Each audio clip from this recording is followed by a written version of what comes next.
नमस्कार दोस्तों सीरिया में राष्ट्रपति असद के सरकार छोड़ने के बाद दूसरे देशों के हमले तेज हो गए हैं। इजराइल ने सीरिया के दक्षिणी, अमेरिका ने मध्य और तुर्की से जुड़े रिबेल फोर्सेस ने उत्तरी इलाके पर हमला कर दिया है। मीडिया रिपोर्ट्स के मुताबिक इजराइल एयरफोर्स की तरफ से सीरिया में 100 से ज्यादा हवाई हमले किए। ये हमले राजधानी दमिश्क के पास बरजाह साइंटिफिक रिसर्च सेंटर के पास हुए हैं।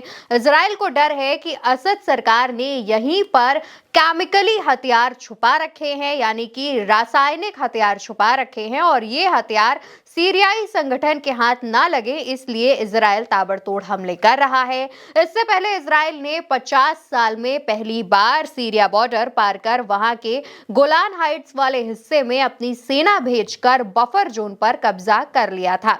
तो वहीं सीरिया के इन हालातों ने अमेरिका और रूस के बीच भी एक नई रेस शुरू कर दी है, क्योंकि अमेरिका असद सरकार को अपना विरोधी मानता है तो वहीं रूस उसका समर्थक रहा है।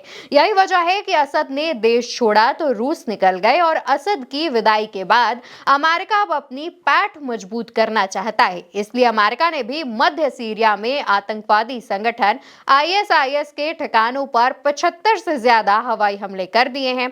तो वहीं सीरिया में तख्तापलट होने के बाद एचटीएस संगठन ने सीरिया का आधिकारिक झंडा यानी कि ऑफिशियल फ्लैग भी बदल दिया है।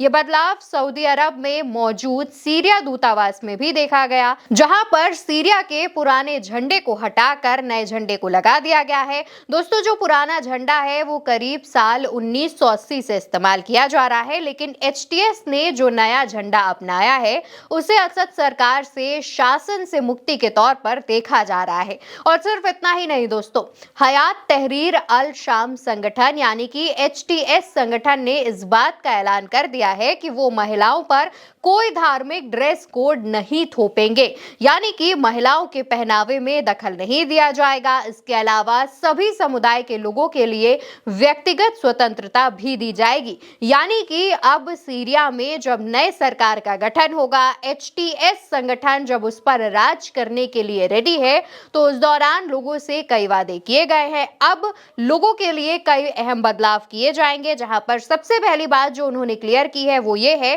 कि महिलाओं के ड्रेस कोड में कोई भी बदलाव नहीं किया जाएगा। देखना होगा कि आने वाले समय में और कौन कौन से नए बदलाव किए जाते हैं। फिलहाल के लिए हमारी इस खबर में इतना ही। ये वीडियो आप मेरे साथ उल्टा चश्मा यूसी पर देख रहे हैं। मेरा नाम अवंतिका अवस्थी है।